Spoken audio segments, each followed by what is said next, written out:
أعوذ بالله من الشيطان الرجيم بسم الله الرحمن الرحيم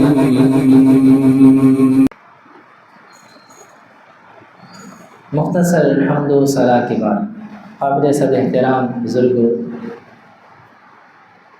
میرے ہم عزیز ساتھیوں، نوجوانوں، بابردہ اسلامی روحانی ماؤں بہنوں، آج سے ہزاروں سال پہلے اللہ سبحانہ و تعالیٰ نے یہ کائنات تخلیق کی۔ آپ جانتے ہیں ہم سے کتنی صدیاں پہلے لوگ آئے چلے گئے، پھر ان سے کتنی صدیاں پہلے لوگ آئے اور چلے گئے۔ ہزاروں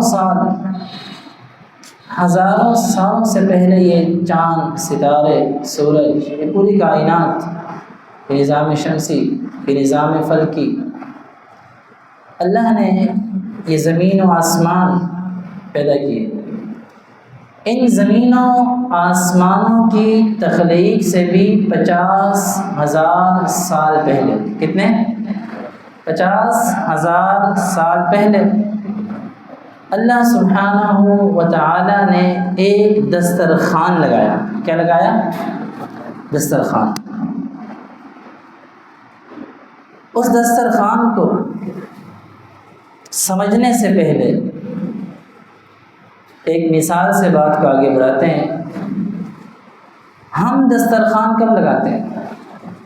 جب کوئی مہمان آئے، معلوم ہو پکا، ایسے ہی ہے نا، پکا علم ہو کہ مہمان پہنچنے والے ہیں، 2-4 منٹ میں پہنچ جائیں گے، ان کے آنے سے پہلے دسترخوان لگا دیں، یا جب پہنچ جاتے ہیں تب دسترخوان لگا دیا جاتا ہے۔ اللہ سبحانہ و تعالیٰ نے ہزاروں سال پہلے، لاکھوں سال پہلے دسترخوان سجایا۔ اس دسترخوان کو اللہ نے ایک جگہ محفوظ کر لیا۔ اللہ نے ایک جگہ کیا کر دیا؟ رکھ دیا، محفوظ کر لیا۔ اللہ سبحانہ و تعالیٰ نے اس جگہ کا نام جو ہمیں بتایا ہے وہ ہے لوح محفوظ۔ قرآن میں آتا ہے نا، سورہ بروج کی آخری آیت ہے فی لوح محفوظ۔ لوح محفوظ میں اللہ تعالی نے اس دسترخوان کو رکھ دیا۔ اس کے بعد یہ کائنات چلتی رہی۔ آدم علیہ السلام آئے، حالانکہ پہلے کہاں آئے تھے؟ وہ جنت میں۔ اللہ تعالیٰ نے آدم علیہ السلام کے سامنے وہ دسترخوان پیش نہیں کیا۔ دنیا میں آئے، اس روئے زمین پر آدم علیہ السلام کی کتنی اولادیں، کتنی نسلیں ان کے سامنے ہیں، ان کے لیے دسترخوان نہیں پیش کیے گئے۔ ادریس علیہ السلام آئے، ان کی قوم آئی، وہ دسترخوان اللہ نے انہیں بھی نہیں پیش کیا۔ نوح علیہ السلام آئے، نوح علیہ السلام کی قوم آئی، اللہ تعالیٰ نے وہ دسترخوان ان کے سامنے بھی پیش نہیں کیا۔ نوح علیہ السلام کے بعد انبیاء کا سلسلہ چلتا رہا۔ ابراہیم علیہ السلام آئے، خلیل اللہ، واتخذ اللہ ابراہیم خلیلا۔ اللہ تعالیٰ نے ابراہیم علیہ السلام کو اپنا خلیل کے لقب سے نوازا بھی، لیکن دسترخوان نہیں دیا۔ اس کے بعد سلسلہ چلا، اسماعیل علیہ السلام، اسحاق علیہ السلام، یعقوب علیہ السلام، ہود علیہ السلام، صالح علیہ السلام، لوط علیہ السلام، کتنے انبیاء جلیل القدر آتے گئے، شعیب علیہ السلام، موسیٰ علیہ السلام، عیسیٰ علیہ السلام۔ ان کی اقوام، اللہ نے انہیں کیا کچھ نہیں دیا، لیکن وہ دسترخوان جو ہزاروں سال پہلے اللہ نے سجا کے رکھا تھا، اسے اللہ نے لوح محفوظ میں رکھ دیا، لیکن وہ دسترخوان نہیں پیش کیا۔ وہ دسترخوان کب پیش کیا گیا؟ جب میرے اور آپ کے مرشد و پیر جناب محمد رسول اللہ صلی اللہ علیہ وسلم دنیا میں تشریف لائے، تب اللہ تعالیٰ نے اس دسترخوان کو لوح محفوظ سے نکالا۔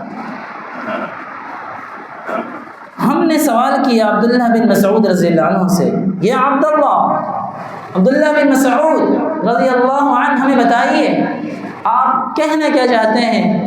وہ کہتے ہیں ان هذا القرآن مأدبۃ اللہ، لوگوں یہ جو قرآن ہے یہ اللہ کا دسترخوان ہے۔ قرآن کیا ہے؟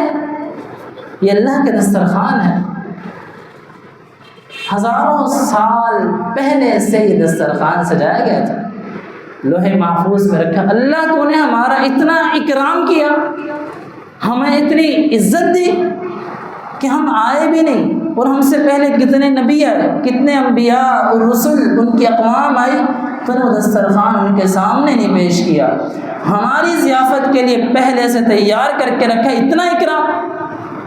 اور آج یہ امت اس اکرام کا بدلہ کیا دے رہی ہے؟ اللہ تو اللہ کا دسترخوان تھا۔ عبداللہ بن مسعود رضی اللہ عنہ کی بات مکمل نہیں ہوئی، وہ کہتے ہیں فَمَنِ اسْتَطَاعَ أَن يَتَعَلَّمَ مِنْهَا شَيْئًا فَلْيَفْعَلْ، لوگوں اس دسترخوان کو حاصل کرنا اب تمہاری ذمہ داری ہے۔ چاہتے ہو کہ اس دسترخوان سے کچھ نہ کچھ مل جائے، او اللہ کے بندوں فَلْيَفْعَلْ، اٹھاؤ اس دسترخوان کو اور اس دسترخوان سے کچھ نہ کچھ حاصل کر لو۔ فَلْيَفْعَلْ، کیوں؟ وجہ کیا ہے؟ ہم سوال کرتے ہیں صحابی رسول سیدنا ابن مسعود رضی اللہ عنہ سے، وہ کہتے ہیں فَإِنَّ أَصْفَرَ الْبُيُوتِ، اس وجہ سے گھروں میں سب سے بدترین گھر، خیر و برکت سے خالی گھر، فَإِنَّ أَصْفَرَ الْبُيُوتِ، جس گھر میں کبھی رحمت کے فرشتے داخل نہیں ہوتے، فَإِنَّ أَصْفَرَ الْبُيُوتِ، جس گھر میں اللہ کی رحمتیں نازل نہیں ہوتی، فَإِنَّ أَصْفَرَ الْبُيُوتِ، جس گھر میں اللہ تعالیٰ کی طرف سے برکتوں کا نزول نہیں ہوتا۔ عبداللہ بن مسعود سے ہم پوچھتے ہیں وہ کون سا گھر ہے؟ وہ کہتے ہیں التی لیست فیہا کتاب اللہ، وہ گھر جس گھر میں اللہ کی کتاب، اللہ کے قرآن، اللہ کے دسترخوان سے استفادہ نہیں کیا جاتا۔ اندازہ کریں ہزاروں سال پہلے کا سجایا ہوا دسترخوان ہمارے سامنے پیش کیا گیا، اور پیش کرنے والا کون ہے؟ اللہ کے نبی محمد الرسول اللہ صلی اللہ علیہ وسلم۔ لیجیے، اور اللہ کے نبی کو دینے والے کون؟ اللہ سبحانہ و تعالی، اور ہم ہیں کہ ہم اس دسترخوان سے ایک لقمہ تک نہیں اٹھاتے۔ آج دنیا میں ہمیں کوئی دعوت دے، مدعو کرے، کتنی شادی بیاہیں اور ولیمے کتنے ہوتے ہیں، ہم جاتے ہیں کہ نہیں جاتے؟ کبھی انکار تو نہیں کرتے۔ ان دسترخوانوں سے تو ہم فائدہ اٹھا لیتے ہیں، لیکن جو اللہ تعالیٰ نے دسترخوان سجایا، اللہ نے بلایا، کس کس موقع پہ نہیں بلایا اللہ نے؟ آج ہم ان مواقع کو بلا بیٹھے۔ صرف یہ نہیں، آگے چلیے، سیدنا عمر بن خطاب رضی اللہ عنہ، ان کے پاس ایک شخص آتا ہے اور آ کر کہتا ہے یا عمر بن الخطاب، یا امیر المؤمنین، یا خلیفۃ المسلمین، اے مسلمانوں کے خلیفہ امیر المؤمنین عمر بن خطاب، میں آپ کے پاس آیا ہوں، عرض کیجئے وجہ کیا ہے؟ ولینی مما ولاک اللہ، ولینی مما ولاک اللہ، اللہ تعالیٰ نے آپ کو ہزاروں مربع کلومیٹر پہ، لاکھوں مربع کلومیٹر پہ حکمرانی کا شرف بخشا، آپ قیصر و کسریٰ تک پہنچ چکے ہیں، اتنا کچھ اللہ نے آپ کو دے دیا، ولینی، اس میں سے مجھے بھی چاہیے، اس میں سے مجھے بھی دیجیے۔ میں بھی حق رکھتا ہوں، میں بھی مسلمان ہوں۔ تو عمر بن خطاب رضی اللہ تعالی عنہ نے پتہ کیا کہا؟ ایک ہی سوال کیا، کہا هل تقرأ القرآن؟ سوال کا جواب دیجیے، کیا آپ قرآن پڑھتے ہیں؟ هل تقرأ القرآن؟ قرآن پڑھتے ہیں؟ اِنَّا لَنُوَلِّي مَنْ لَا يَقرأ القرآن، ہم انہیں وزارتیں، انہیں عہدے، انہیں مناصب، انہیں حکمرانیاں، انہیں ولایتیں، انہیں گورنرشپ نہیں دیتے۔ کسے؟ من لا يقرأ القرآن، جو قرآن نہیں پڑھتا۔ جو قرآن نہیں پڑھتا ہم اپنی حکمرانی میں سے اسے کچھ نہیں دیتے، یہ ہماری شرط اول ہے۔ شخص نے کہا اچھا تو ٹھیک ہے، تو میں قرآن پڑھوں گا، قرآن سیکھوں گا۔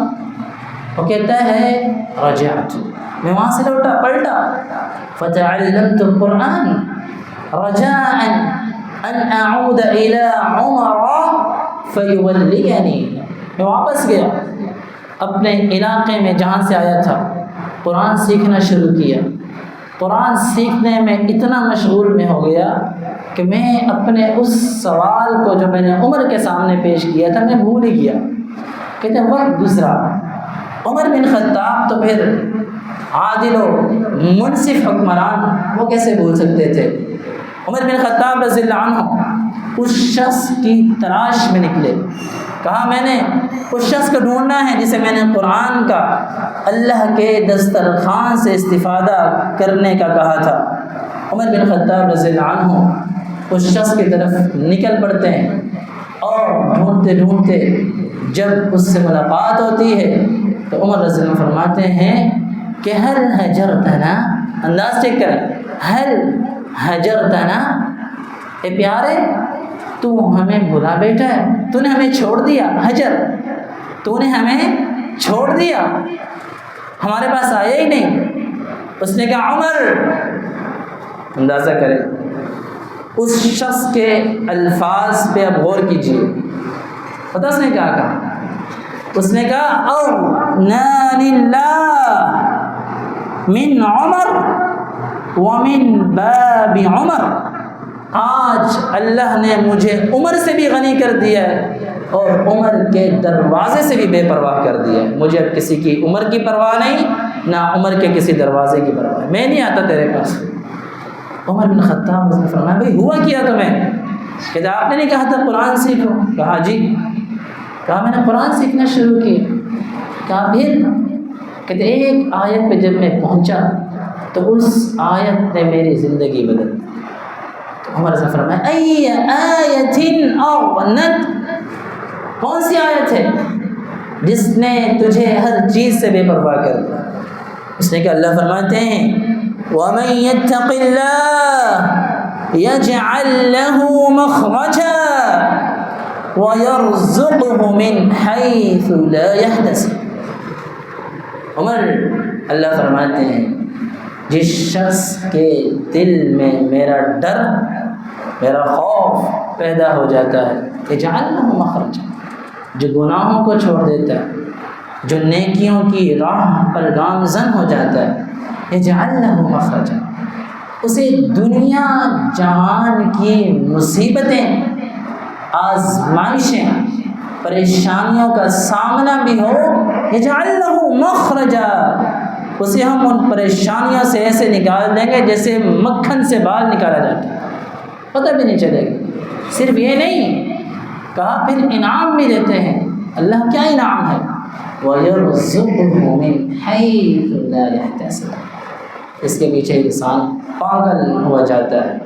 وہ چیز جس کے پیچھے انسان سب کچھ بھلا دیتا ہے، وہ چیز جس کی وجہ سے انسان اللہ کے دسترخوان قرآن سے ہی غافل ہو چکا ہے، وَيَرْزُقْهُ مِنْ حَيْثُ لَا يَحْتَسِبُ، کیا چیز ہے؟ اللہ اسے وہاں سے رزق دیتے ہیں جہاں یہ سوچ بھی نہیں سکتا۔ گمان بھی نہیں جا سکتا، یہ اندازہ بھی نہیں کر سکتا۔ قرآن کیوں؟ اس بندے نے قرآن کو اپنا ایمان بنایا ہے، یہ بندہ قرآن کو لے کے چلا ہے، قرآن کے احکامات کو لے کے چلا ہے، قرآن کے اندر جو احکام تھے اس کے مطابق زندگی بسر کی۔ تو قرآن یاد رکھیے اللہ کے نبی صلی اللہ علیہ وسلم کی اتباع کا بھی حکم دیتا ہے۔ تو کیا بات سمجھ آئی؟ قرآن و سنت، قرآن و حدیث کو لے کے چلنے والا یہ جو شخص ہے، یہ دنیا میں ہر قسم کی پریشانیوں سے آسانی سے نکل سکتا ہے۔ شرط یہ ہے، ضروری یہ ہے کہ اپنے سب کچھ دنیا والوں کی آراء کو، دنیا والوں کی آراء کو پس پشت ڈالتے ہوئے قرآن کو، سنت رسول صلی اللہ علیہ وسلم کو جو شخص اپنا لیتا ہے، اللہ سبحانہ و تعالی اسے دنیا میں بھی نوازتے ہیں اور آخرت میں بھی نوازتے ہیں۔ ابھی تک سیدنا عبداللہ بن مسعود رضی اللہ عنہ کی بات مکمل نہیں ہوئی۔ عبداللہ بن مسعود رضی اللہ عنہ نے کیا فرمایا؟ فَإِنَّ أَصْفَرَ الْبُيُوتِ الَّتِي لَيْسَتْ فِيهَا كِتَابُ اللَّهِ، جس گھر میں اللہ کی کتاب قرآن مجید کی تلاوت نہیں کی جاتی، نہیں پڑھا جاتا، نہیں سمجھا جاتا، نہیں اس پہ عمل کیا جاتا۔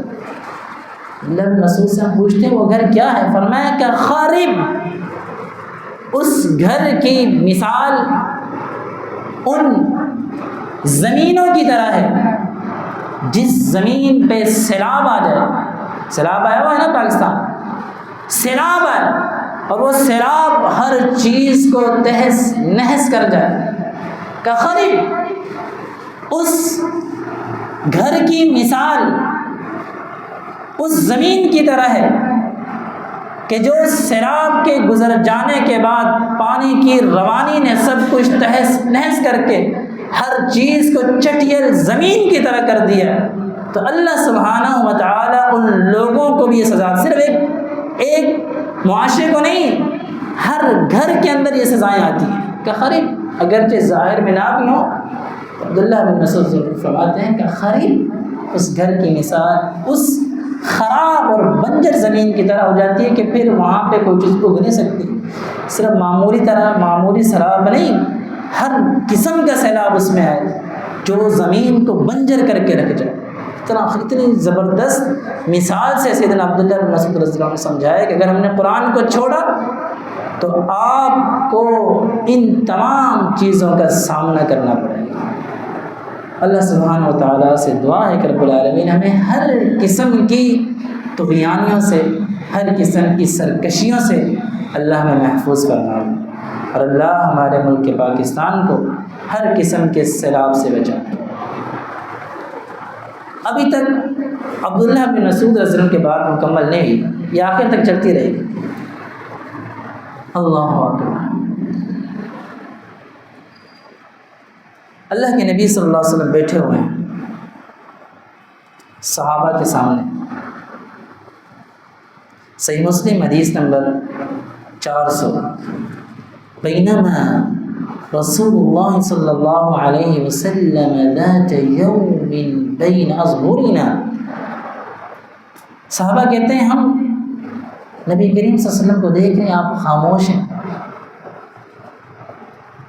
اچانک سے ہم نے دیکھا اذ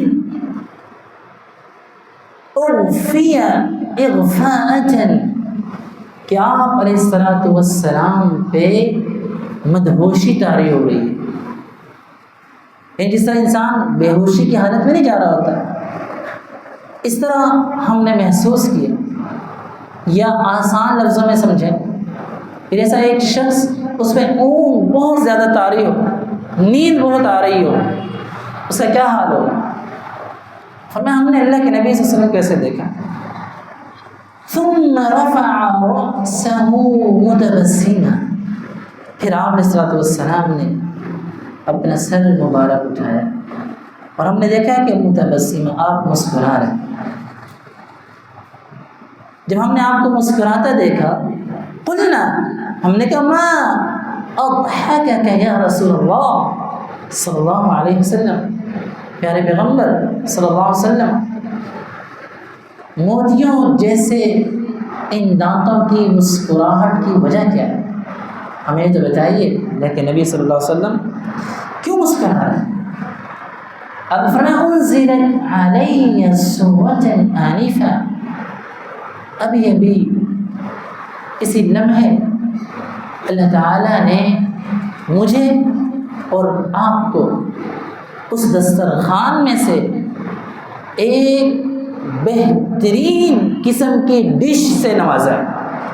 آسان لفظ، انزلت علی سورۃ آنفا، اتنی بلندیوں سے نوازا ہے کہ آپ سوچ بھی نہیں سکتے۔ اللہ کے نبی صلی اللہ علیہ وسلم ہمیں کیسے بلندیوں سے نوازتے اللہ؟ اللہ فرماتے اِنَّا أعطيناك الكوثر فصل لربك وانحر إن شانئك هو الأبتر۔ ہم نے شروع میں یہ سورت پڑھی تھی نا، اسی وجہ سے پڑھی تھی کہ اس کا بڑا گہرا تعلق ہے۔ إِنَّا أَعْطَيْنَاكَ الْكَوْثَرَ، اے نبی ہم نے آپ کو ایک عظیم قسم کی نعمت سے نوازا ہے، اور اس نعمت کا نام کوثر ہے۔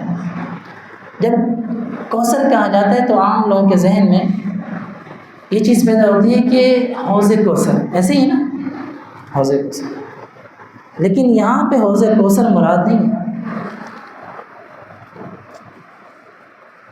ہم صحیح بخاری کی ایک اور حدیث سے پوچھتے ہیں کہ اس کی کیا تفسیر ہے، تو وہاں تفسیریں ملتی ہے لما اسری رسول اللہ صلی اللہ علیہ وسلم، اللہ کے نبی صلی اللہ علیہ وسلم کو جب معراج کروائی گئی، اس معراج میں جبریل علیہ السلام جب آسمان دنیا پر آدم علیہ السلام کے پاس سے اللہ کے نبی صلی اللہ علیہ وسلم کو لے کے گزرے تو آپ نے وہاں ایک نہر دیکھی۔ کیا دیکھی؟ نہر۔ حوض اور چیز ہے اور نہر ایک اور چیز ہے۔ اس نہر پہ اللہ کے نبی صلی اللہ علیہ وسلم فرماتے ہیں میں نے دیکھا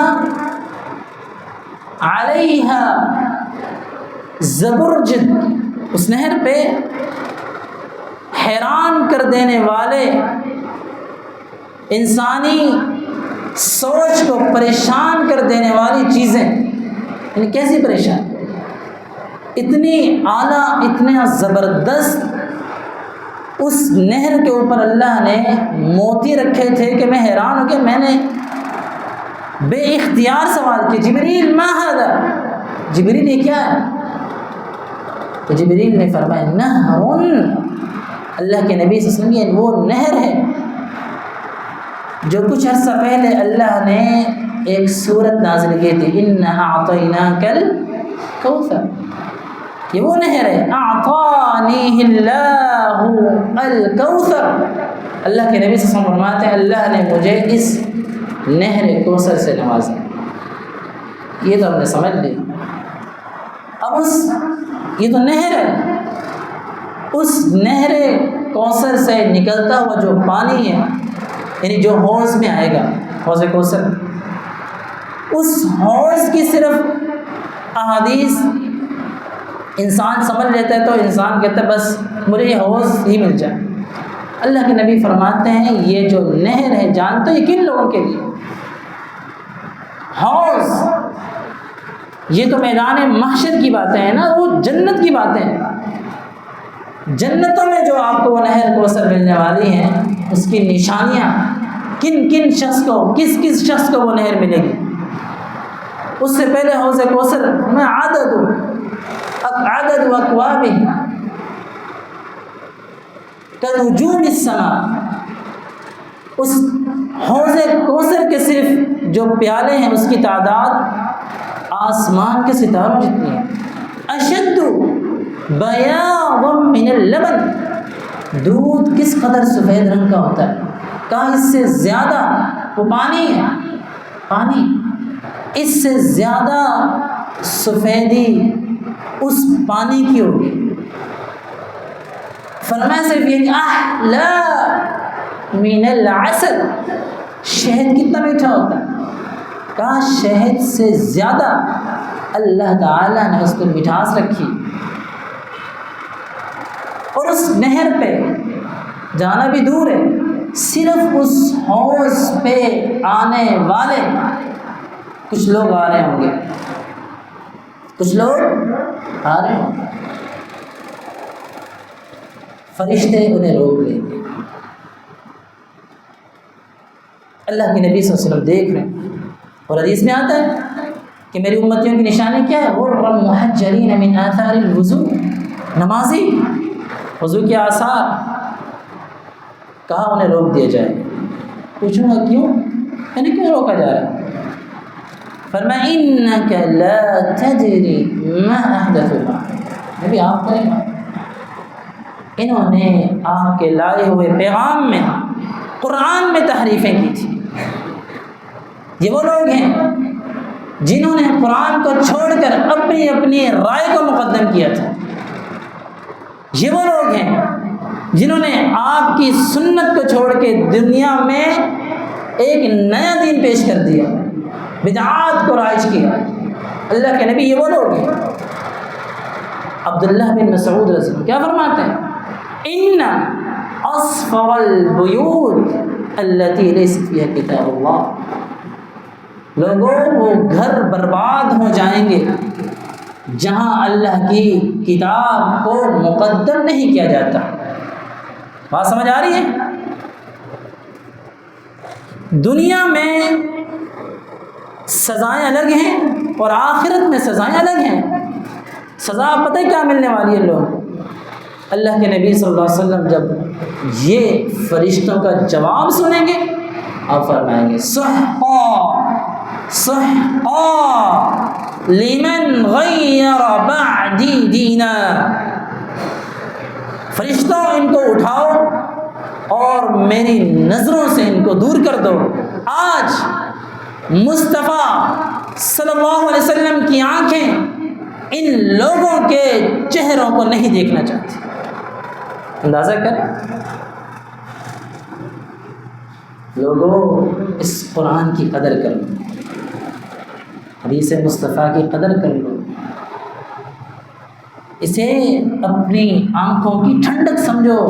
یہ دنیا کی جو آسائشیں آرائشیں، اس کے بارے میں جانتے اللہ نے کیا فرمایا، ما عندکم ینفد، لوگوں یہ جو تمہیں نظر آ رہے ہیں آزمائش کچھ نہیں ہے اس کے سوا.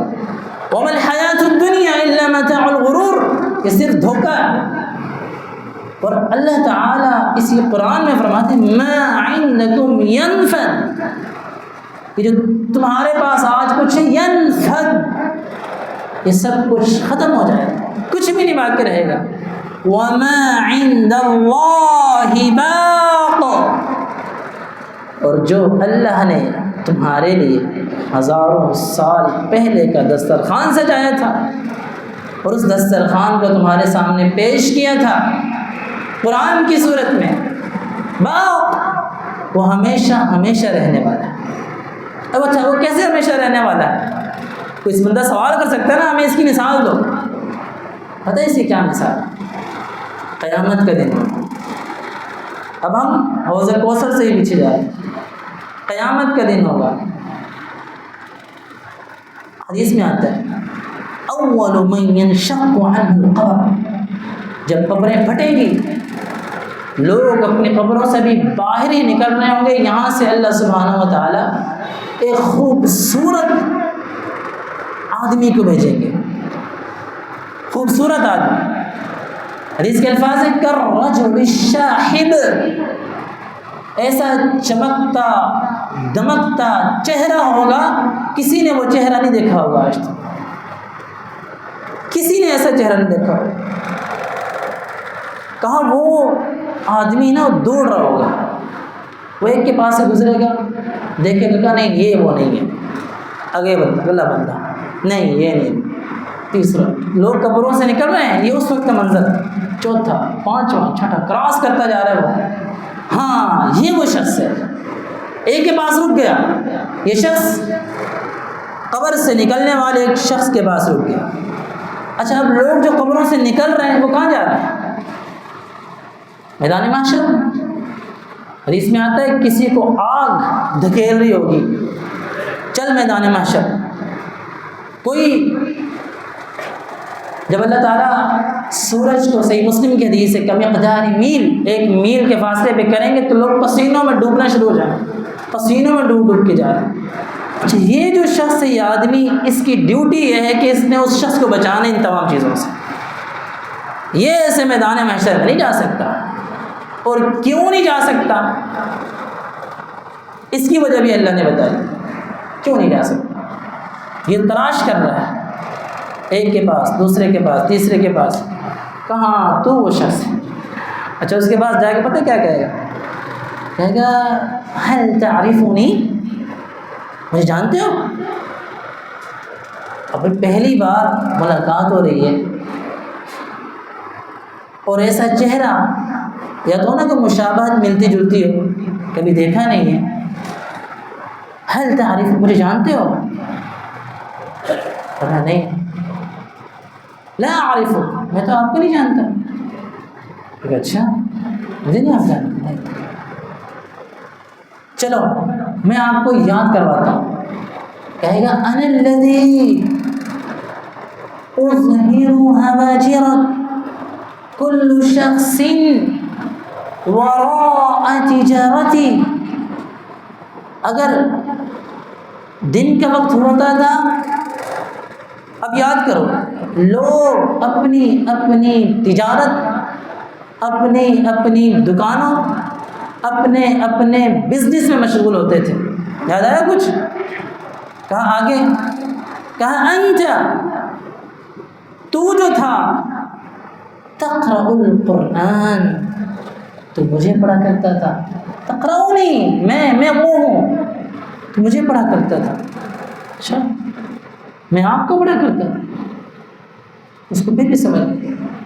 کہا انا الذی اسہر لیلتک، راتوں کو لوگ سو رہے ہوتے تھے تو اٹھتا، تو بیدار ہوتا تھا، اور اس بیداری کے حالت میں کبھی قیام میں تو مجھے پڑھ رہا ہے، کبھی ویسے تو مجھے پڑھ رہا ہے۔ میں ہوں انا کتاب اللہ، میں اللہ کی کتاب ہوں، اللہ کا قرآن ہوں۔ اللہ تعالیٰ نے مجھے بھیجا ہے کہ میں تمہیں اللہ تعالیٰ کے پاس لے جاؤں ابھی اسی وقت۔ اندازہ کریں ہم نے کیا کہا تھا؟ وما عند اللہ باق، جو اللہ کے پاس ہے وہ ہمیشہ باقی رہنے والا ہے۔ اور جب سائل نے سوال کیا، پوچھا کیسے باقی رہے گا، تو ایسے باقی رہے گا کہ جب آپ اکیلا پن محسوس کر رہے ہوں گے، پریشان ہوں گے، اب میں قبر سے تو نکل گیا، اب کیا ہوگا میرا، تو یہ قرآن آئے گا اور آپ کو اللہ تعالیٰ کی عدالت میں، اللہ تعالیٰ کے دربار میں لے کے جائے گا۔ قرآن اللہ کے پاس لے کے جائے گا۔ اور صرف ایسے نہیں، صحیح مسلم کی حدیث، نبی اکرم صلی اللہ علیہ وسلم فرمایا اقرأ القرآن، لوگوں قرآن پڑھا کرو، سمجھا کرو، فإنه يأتي يوم القيامة شفيعا لأصحابه، روز قیامت اپنے پڑھنے والوں کی سفارش کرے گا۔ ابھی اللہ کے پاس جا کے سفارش کرے گا اس بندے کی، اللہ یا رب علیہ، اللہ اس کا اکرام کیجیے۔ یلبس علیہ تاج الوقار، اربوں خربوں لوگ کھڑے ہیں، کوئی کس حالت میں، کوئی کس حالت میں، اس شخص کو وقار کا تاج پہنایا جا رہا ہے، اس شخص کو جنتی لباس پہنایا جا رہا ہے۔ برہنہ لوگ، اکثر لوگ برہنہ، بے لباس، اس کا اکرام کیا جا رہا ہے۔ صرف یہ نہیں کہا این والدہ، اس کے والدین کا انہیں بلایا جائے، اس کے والدین کو بھی اللہ سبحانہ و تعالیٰ عزت و اکرام سے، لمبی حدیث ہے ہم بہت مختصر کر رہے ہیں، عزت و اکرام سے نوازیں۔ صرف یہ نہیں کہا اقرأ وارتقی ورتل كما كنت ترتل في الدنيا فإن منزلتك عند آخر آية تقرأها، اب اسے حکم ہوگا کہ جاؤ، اب جنت کے جو درجات ہیں چڑھتے جاؤ، جب تک قرآن پڑھتے رہو گے تمہارے درجات بلند ہوتے رہیں، پڑھتے جاؤ۔ قرآن دنیا میں پڑھا کرتے تھے، اب جنت کی طرف، بلندیوں کی طرف جاؤ اور قرآن پڑھتے جاؤ۔ فَإِنَّ مَنزِلَتَكَ عِنْدَ آخِرِ آیَةٍ تَقْرَأُ، جب تک قرآن پڑھتے رہو گے جہاں اسٹاپ ہو جائے گا وہاں تمہارا مقام۔ یہ ہے، ابھی تک ابن مسعود رضی اللہ عنہ کی بات مکمل نہیں۔ من استطاع ان يتعلم منها شيئا فليفعل، فرماتے ہیں لوگوں اب تمہارے پاس استطاعت ہے، طاقت ہے، پڑھ سکتے ہو، سمجھ سکتے ہو، قرآن کی طرف جا سکتے ہو۔ آج تم جاؤ گے قرآن کی طرف، کل قرآن تمہاری طرف آئے گا۔ فلیفعل، اٹھو، وقت نہیں گزرا، ابھی بھی ٹائم ہے، ابھی بھی وقت ہے، قرآن کلاسز جوائن کرو۔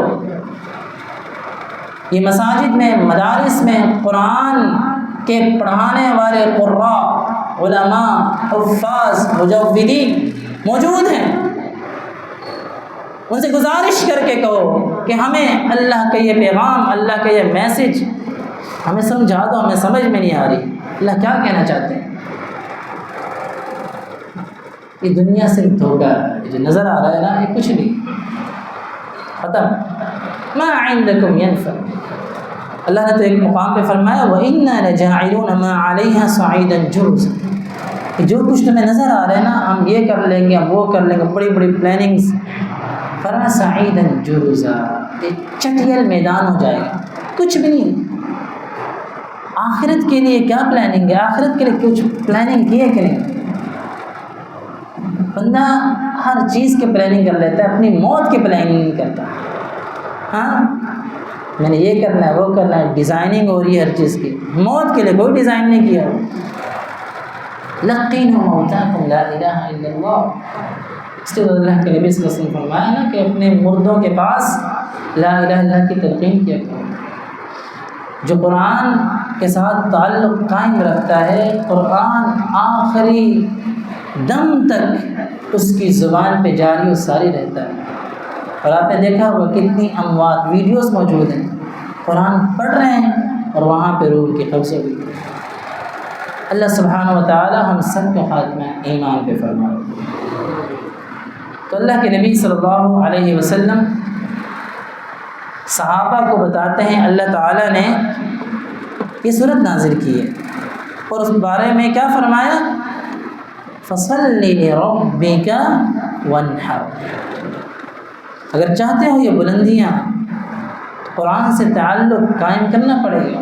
اور دوسری چیز فصل، نماز پڑھیے، نماز نہ چھوڑیے، 5 وقت کی نماز ہے، آسان سا کام ہے، کوئی مشکل نہیں۔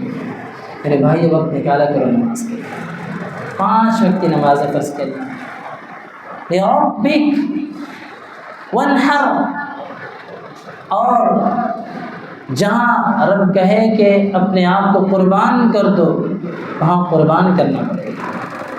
اور یہ سب کچھ کس کے لیے ہونا چاہیے؟ چوتھی چیز لِرَبِّكَ، قرآن پڑھو، نمازیں پڑھو، قربانیاں دو، لِرَبِّكَ۔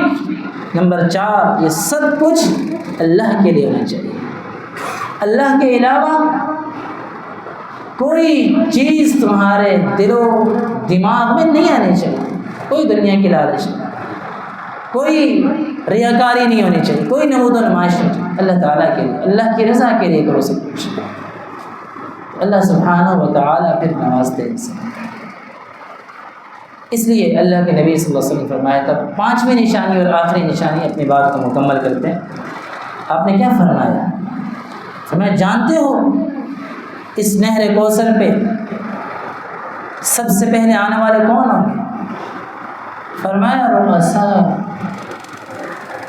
الفقراء المہاجرین، سب سے پہلے آنے والے الفقراء والمہاجرین، وہ لوگ جو دنیا میں تو غریب ہوا کرتے تھے، کچھ نہیں تھا ان کے پاس، لیکن دین میں بڑے امیر تھے، دین کا سب کچھ تھا ان کے پاس، اس لیے اگر دنیا کے غریب ہو تو خیر ہے، چلے گا، لیکن دین کے غریب نہیں چلے گا، دین کے غریب ہونا نہیں چاہیے، دین میں امیر ہو جائے۔ فرمایا المہاجرون، وہ لوگ کیا کرتے ہیں، وہ سب کچھ چھوڑ چھاڑ کے، سارے اپنے ماضی کے کیے ہوئے گناہوں کو یاد کرتے ہوئے اللہ سے سچی پکی توبہ کرتے اور مہاجر بن جاتے ہیں۔ یہ لوگ مہاجر ہیں اصل۔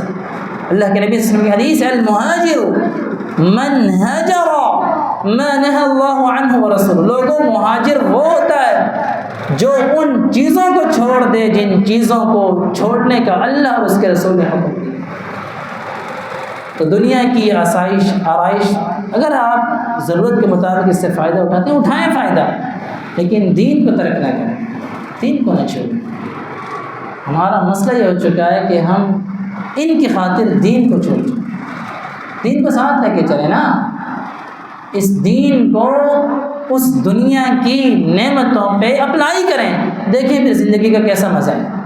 دنیا کی نعمتوں کو اللہ نے دنیا کی نعمتیں آپ کے لیے رکھی ہیں نا، کسی اور کے لیے تو نہیں ہے، لیکن دنیا کی نعمتوں کو اگر استعمال کرنا ہے تو دینی احکام کے مطابق استعمال کریں۔ اللہ یہ چاہتے ہیں آپ سے، یہ ہے عبداللہ بن مسعود رضی اللہ عنہ کے بعد لوگوں ان ھذا القرآن مأدبۃ اللہ، ہزاروں سال پہلے اللہ نے دسترخوان قرآن کی صورت میں تمہارے لیے سجایا تھا، اور ان کی آخری بات کو مکمل کرتے ہوئے فرماتے ہیں وَإِنَّ الشَّيْطَانَ يَخْرُجُ مِنَ الْبَيْتِ الَّذِي يُقْرَأُ فِيهِ الْقُرْآنِ، جس گھر میں قرآن پڑھا جاتا ہے وہاں سے جسمانی بیماریوں کے علاوہ روحانی بیماریاں بھی ختم ہو جاتی ہیں، کسی کے پاس جانے کی ضرورت نہیں۔ آپ قرآن پڑھیں، قرآن سمجھیں، قرآن پہ عمل کریں، قرآن کو اپنا دستور تو بنا کے دیکھیں، زندگی میں بھی لطف آئے گا اور آخرت میں بھی اللہ سبحانہ و تعالیٰ آپ کو تنہا نہیں چھوڑے۔ یہیں پہ ہم اپنی بات کو دوام اور اس دوام کو اختتام کی طرف لے کے جا کر اللہ سبحانہ و تعالیٰ سے دعا کرتے ہیں، اللہ تعالیٰ ہمیں اس دنیا میں اپنی زندگی کو اس دستور قرآن کے مطابق بنانے کی توفیق عطا فرما دے۔ اقول قولی ھذا استغفر اللہ لی ولکم ولسائر المسلمین وآخر دعوانا الحمد للہ رب العالمین۔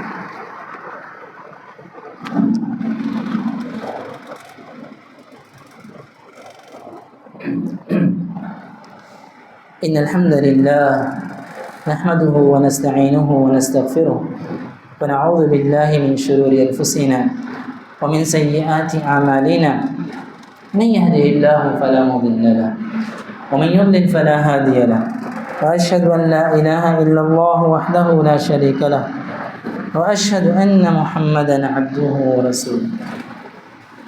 اللهم صل على محمد وعلى ال محمد كما صليت على ابراهيم وعلى ال ابراهيم انك حميد مجيد، اللهم بارك على محمد وعلى ال محمد كما باركت على ابراهيم وعلى ال ابراهيم انك حميد مجيد۔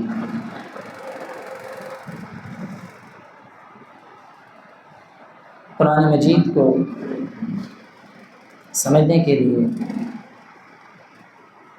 اور قرآن کے نور سے مستفید ہونے کے لیے بہت ساری دعائیں ہیں، چھوٹی سی مختصر سی جو دعا ہے آپ اسے اپنی دعاؤں میں شامل کر لیجیے۔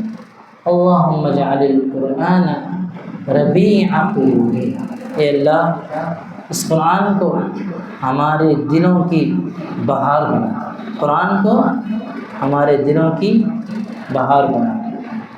لمبی دعا ہے، اتنے الفاظ بھی اگر آپ کو یاد ہوں گے یہ بھی کافی۔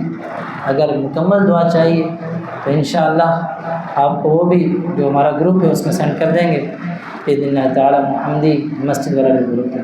اللہم اجعل القرآن ربیع قلوبنا ونور صدورنا، اللہ اس قرآن کو ہمارے سینوں کا نور بنا دے۔ صرف اتنا نہیں، اللہ کے نبی صلی اللہ علیہ وسلم نے اس دعا کو پتہ کن لفظوں میں ہمیں سمجھایا، وَجَلَاءَ هُمُومِنَا، اللہ ہمارے جتنے غم ہیں قرآن کی بدولت، قرآن پڑھنے کی بدولت ان غموں کو دور کر دے، ان پریشانیوں کو اللہ دور کرے۔ احزانینا، ہمیں کبھی بھی اللہ کوئی غم آئے تو ہم قرآن پڑھیں، قرآن پڑھنے سے وہ غم دور ہو جائے۔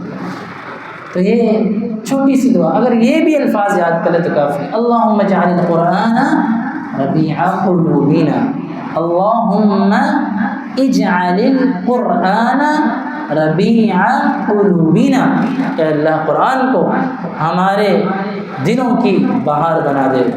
سبحان ربک رب العزت عما یصفون وسلام علی المرسلین والحمد للہ۔